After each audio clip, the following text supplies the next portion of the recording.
कोई कार्य के लिए आप जा रहे हैं और वो कार्य अटक रहा है, नहीं हो रहा, बहुत प्रयास कर लिया आपने, बहुत दिन से लगे हुए हो कि यह काम होना ही चाहिए, ये काम बहुत जरूरी और होना ही चाहिए, नहीं हो रहा। एक कटोरी में गंगा का जल निकाल लीजिए महाराज,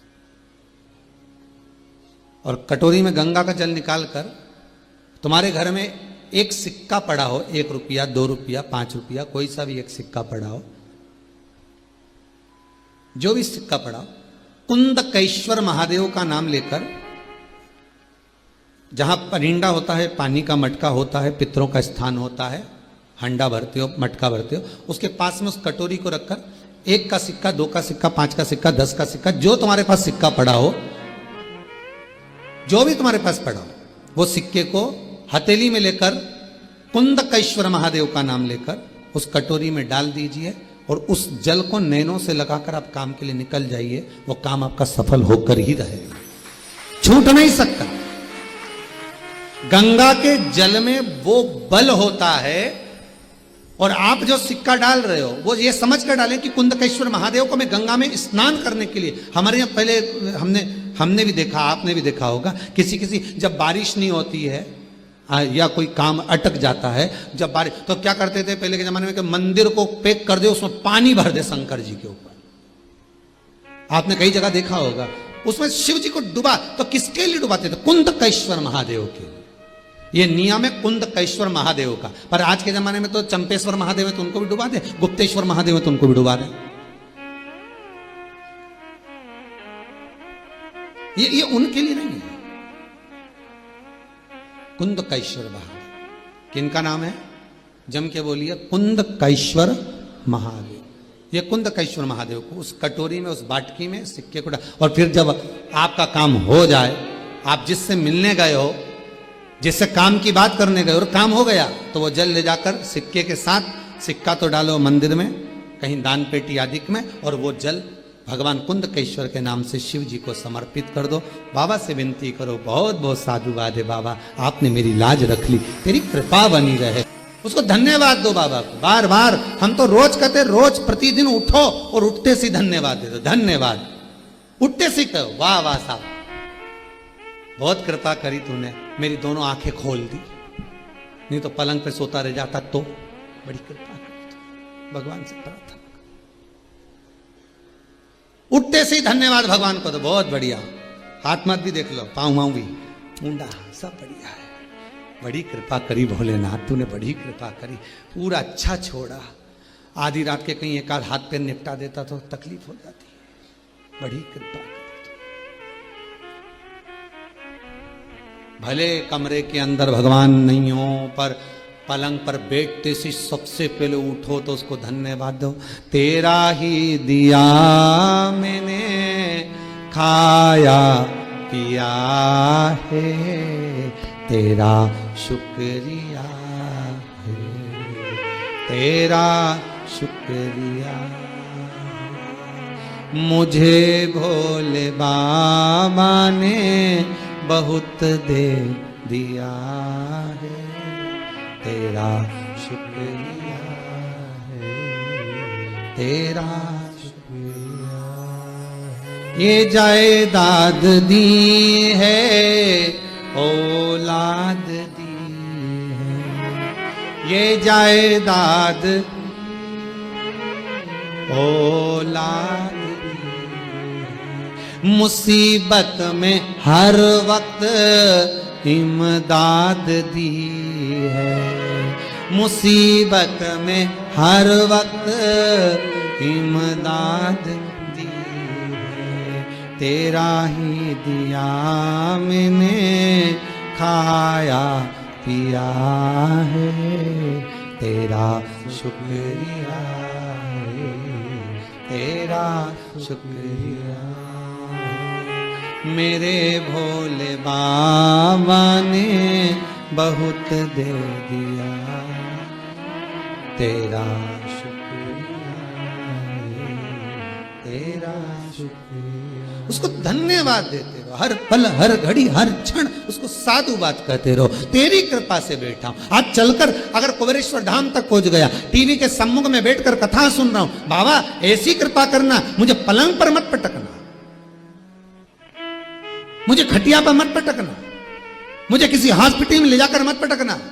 जब तक ये श्वास चले तेरा भजन करती रहूं, जब तक ये श्वास चले शिव महापुराण की कथा सुनती रहूं, भले फिर अंत समय में जाऊं ना जाऊं ये उसके हाथ में है, पर तेरा स्मरण कर कर मर।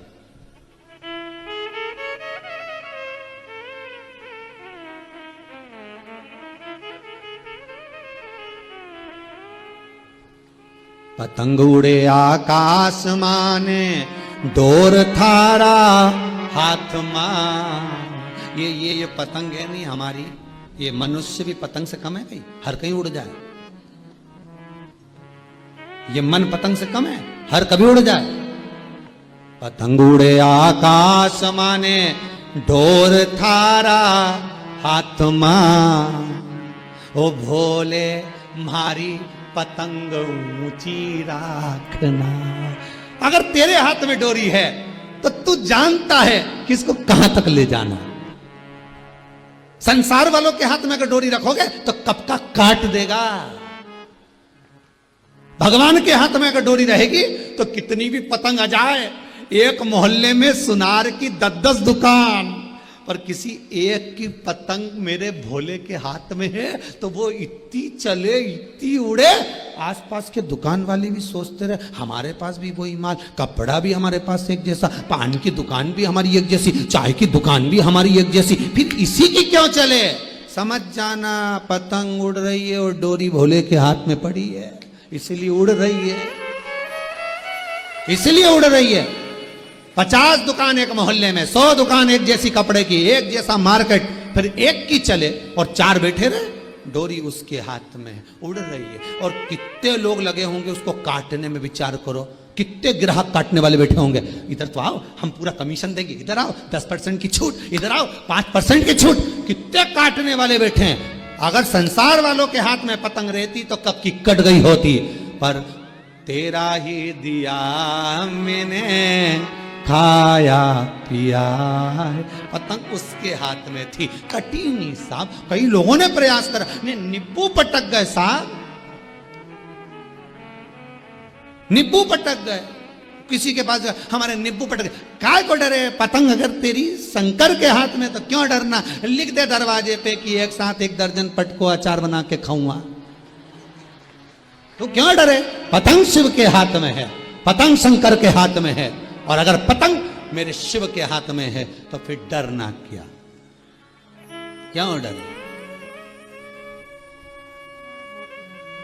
जब भोले कहा तो डरना क्या, फिर दर दर जाके मरना क्या। जब भोले कहा तो डरना क्या, क्यों जाए जगत जगत में। यहाँ एक जगह वहां से काम नहीं हुआ वहां चले गए, वहां से काम नहीं हुआ वहां चले गए, वहां से काम नहीं हुआ वहां चले गए, 50 जगह पर जाकर आखिरी में घूमता घूमता ऊ के पास पहुंच गए, थारा ही घर का उसके। अब कितनी जगह गए, कोई के ये, कोई के वो, कोई के ये दोस्त, कोई के वो दोस्त, तो फिर भोले कहा तो डरना, दर दर जाके मरना क्या। भोले कहा तो क्यों डरे हम शंकर कहने वाले। हर हर महादेव घर घर, क्यों डरे। शिव साथ में है, शंकर हर पल है। पार्वती जी को शंकर जी ने अमरनाथ की गुफा में ज्ञान दिया था। लोग कहते हैं भागवत सुनाई थी, उस भागवत के पहले ज्ञान दिया था जो आज भी तंत्र शास्त्र में कहा जाता है। पार्वती जी का वो ज्ञान में, तंत्र शास्त्र में उसको पूजा जाता है। आज भी जो पार्वती को शंकर जी भगवान ने ज्ञान दिया था, 10 विद्याओं को बिठाकर जो ज्ञान प्रदान करता, उसमें पहला ज्ञान था पार्वती जब मनुष्य माता के गर्भ में रहता है तो एक पिंडी के रूप में रहता है। वो पिंडी नहीं होती, हर माता के गर्भ में शंकर स्वयं विराजमान होता है, स्वयं शिव बैठा हुआ है। उसको समझने वाला चाहिए। तब मनुष्य शंकर ही तो है, ये मानव है क्या शिव। जब मरेगा तो भस्म हो जाएगा, भस्म हो जाएगा तो शिव मिल जाएगा, आखिरी में है क्या वही शिव। अपने हाथ में साध कर रखता है, वो कटने नहीं देगा। शिव महापुराण की कथा कहती है बस उस पर किया हुआ भरोसा, उस पर किया गया विश्वास कभी टूटता नहीं। इसलिए रामचरितमानस में कहा शंकर विश्वास रूपिणो, तुलसीदास जी लिख रहे हैं शंकर विश्वास है, जिसने कर लिया उसे राम मिल गया, उसे परमात्मा मिल गया, उसे सुख मिल गया, वैभव मिल गया, धन मिल गया, जिसने विश्वास करा। जो विश्वास कर, गंगा शिव पुराण कह रही है विश्वास रखकर ही परमात्मा मिलता है। मानो तो मैं गंगा माहूं, ना मानो तो मानो तो मैं गंगा माहूं, ना मानो तो बेटा पानी। 12 ज्योतिर्लिंग पर वही गंगा है।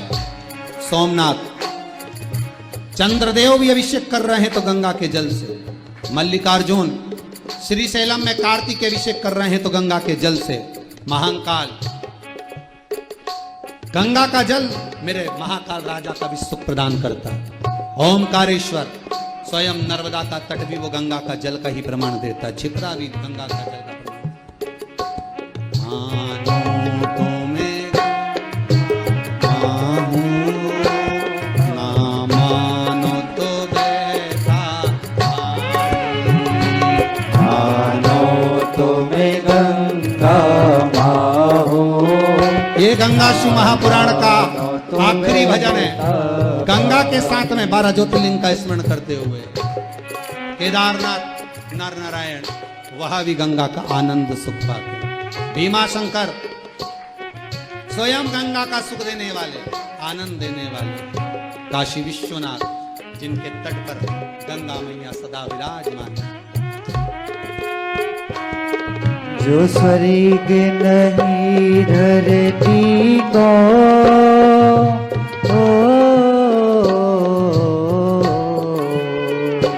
जो स्वर्ग नहीं धरती को, मैं हूँ प्यार की वही निशानी। मानो तो मैं गंगा माहूं, ना मानो तो बहता पानी।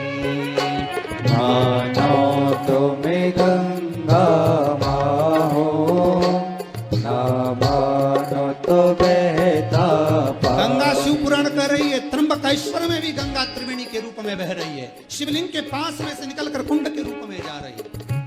वैद्यनाथ जी में भी गंगा आनंद के साथ निवास कर रही है। शिव का धाम है तो गंगा है। नागेश्वर वहां भी गोदावरी गंगा आनंद पा रही है। महाराज रामेश्वरम वहां भी कुंड के रूप में, कुएं के रूप में गंगा विराजमान है। महाराज कृष्णेश्वर वहां भी मेरी गंगा सदा सदा आनंद देने वाली विराजमान है। और आपके प्रत्येक श्रोता जो गंगा शिव महापुराण की कथा को सुन रहे हैं, आपके भीतर दिल में जो शिव बैठा है उसमें भी गंगा विराजमान है। मानो तो मैं गंगा माहूं, ना मानो तो बहता पानी। मानो तो मैं गंगा माहूं, ना मानो तो बहता पानी। ये शिव महापुराण की कथा, ये गंगा शिव महापुराण की कथा। मैं गंगा माहूं, ना मानो तो बहता पानी। मानो तो मैं गंगा माहूं, ना मानो तो बहता पानी। जो स्वर्ग नदी धरती को,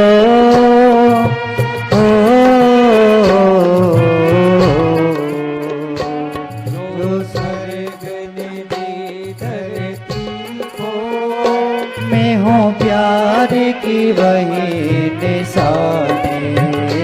मानो तो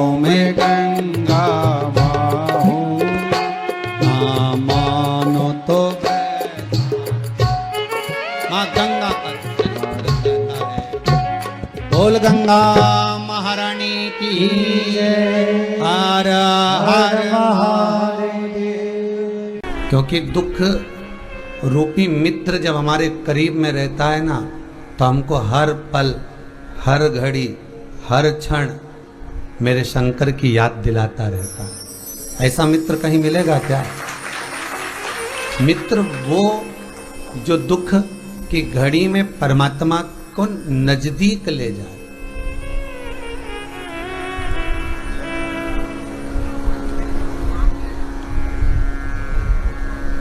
दुख की घड़ी में ईश्वर जब याद आ रहा हो, दुख की घड़ी में जब परमात्मा याद आ रहा हो, दुख की घड़ी में जब भगवान याद आ रहा हो, तो वही श्रेष्ठ मित्र।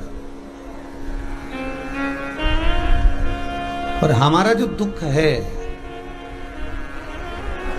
हमारा जो दुख है, वो दुख हमको परमात्मा के करीब ले जाकर उसकी सेवा करना, उसकी अर्चना करना, उसकी चाकरी करना, उससे निवेदन करना, अभिषेक करना, पूजन करना, भगवान की भक्ति को धारण करना, स्मरण करना, ये वो दुख है जो हमको नजदीक ले जा रहा है।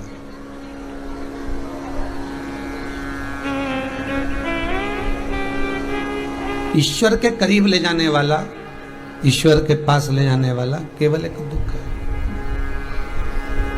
उसके सिवाय कोई परमात्मा के पास लेकर भी अगर चले गया तो मन उचिष्ट होकर वापिस आ जाएगा। पर यदि दुख एक बार परमात्मा के करीब अगर लेकर गया है, तो फिर वो सुख का भान अवश्य करा देगा, फिर वो सुख का स्मरण अवश्य कराएगा।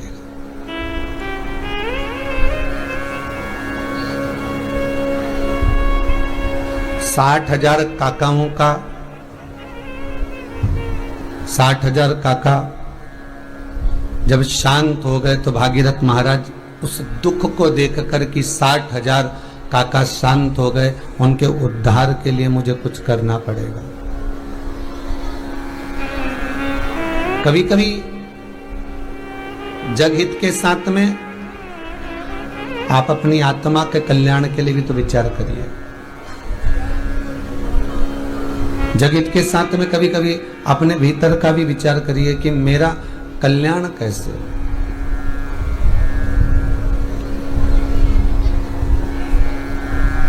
जिससे इस जीवन को सुख का आनंद प्राप्त हो। वो कहते ना, भगवान मेरे इस जीवन का कल्याण ना जाने कब होगा, जिससे सुख शांति मिला करती वह ज्ञान ना जाने